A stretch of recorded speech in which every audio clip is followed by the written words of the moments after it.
not going to be McDonald County High School cheerleaders the rest of their lives. They're going to go on to be moms and working people and that type of things.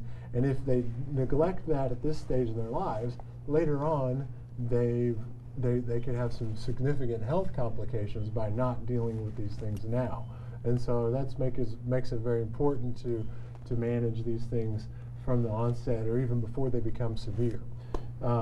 So let's take a little break, and we're going to move some things around, and we'll show them a couple of exercises associated with dealing with the chondromalacia, okay?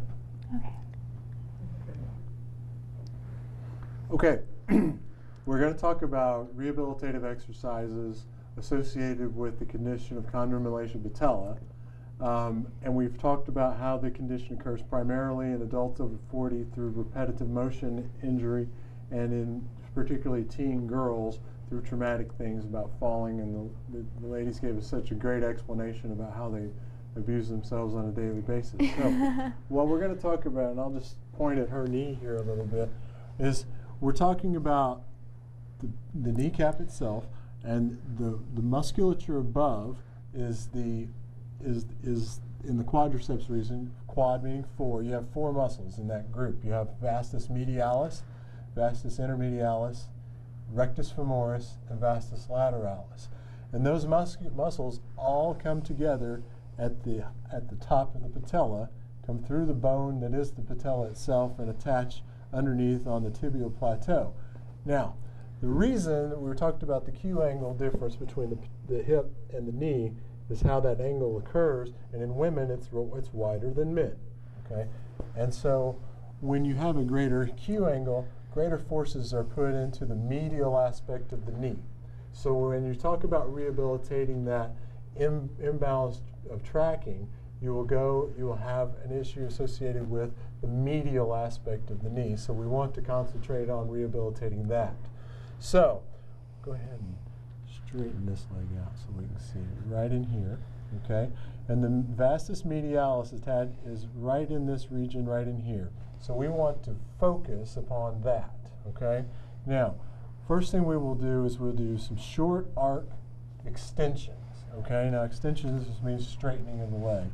Now, the vastus medialis only activates in the last 20 degrees of extension. So you don't need to do like you see in the gym where the bent knee extensions. You just need the last bit. So you can do this very easily, like place a towel underneath the knee, or you can just, Alyssa's in good enough shape to be able to hold her leg out, and you just contract this last, go ahead and straighten, and feel the squeeze right on the medial side of the knee, okay? You would repeat that, 10 to 12 repetitions, and just a good hard squeeze in this muscle and activate it. That muscle being more activated makes more of a linear tracking on the patella because it balances out with the dominant lateral muscles. The other thing we would want to do would be just straight leg lifts, okay? And by doing that, you're isometrically contracting these things and holding the musculature, and it forces it to be in a linear fashion, and you would just relax, okay?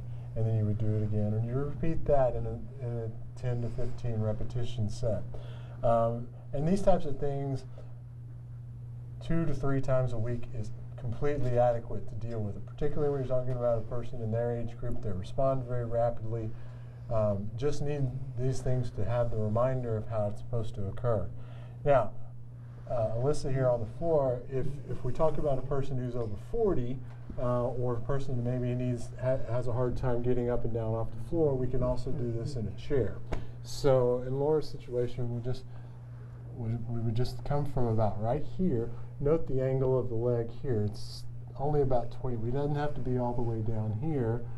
We want it about right there, and you just straighten it and squeeze real hard on the middle aspect of the knee. Okay, toe point and toe flex doesn't necessarily matter. Okay, so we're concentrating on the musculature on the middle part of the thigh. Okay, so you just repeat that a few times, not a full bend, just right to there, from there to there. Okay, and we concentrate on the squeeze. And then the next thing you would do would just be squeeze it and hold that, okay? And then do some isometric contractions. You can do the isometric contraction at any point. It doesn't have to be while you're doing this exercise itself, just standing in the line at the bank or the grocery store, squeezing and making those quadriceps activate and contract and pull the patella linearly up and down, because that is the mechanism of injury with this condition that we're trying to correct. So, we have talked a little bit about chondromalacia patella, how to deal with it, what causes it, who is most affected by it. We have talked about spondylolisthesis, an injury that occurs in the spine, how it happens, how to deal with it. We've had some wonderful guests here today explaining their situations and giving us some good demonstrations about how to rehabilitate that. On some future episodes, we're going to really start focusing on some other things, such as shoulder issues. Have been some things that have been written and asked about a lot frequently. We've had many people talk about foot issues, so we're going to cover some of those things in some upcoming episodes.